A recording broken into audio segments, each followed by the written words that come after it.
Nafarroko lehendakariak Nafarroko politikaren arloko 80 emakume baino gehiagorekin batera berdintasunerako Nafarroko institutuak bultzatutako Nafarroko toki entitateetako emakume politikoen 5. foroaren topaketan parte hartu dute. Lehendakariak espazio publikoetan emakumeen presentzia aldarrikatu du. Herritarren ordezkaritza gunetan modu justuan eta erantzukizun postuetan egon behar dugu gutxienez herritarren erdia garelako.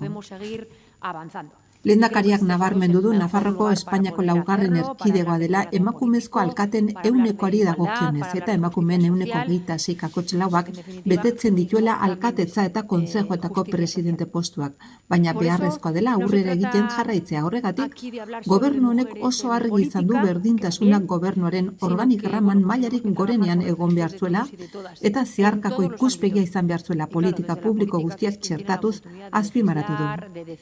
Era berean, presidentea feminismoa, inklusio eta berdintasuna oinarri hartuta bodere eta erabaki espazioak ulertzeko deia egin du.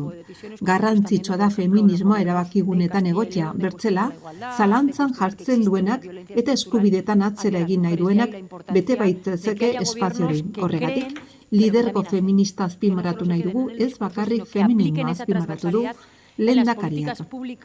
Bilkuran Neus Albertos, gizarte langile eta berdintasun eragileak, politikekin egiten direnean eta politikak babesten dituztenean hitzaldia eman du.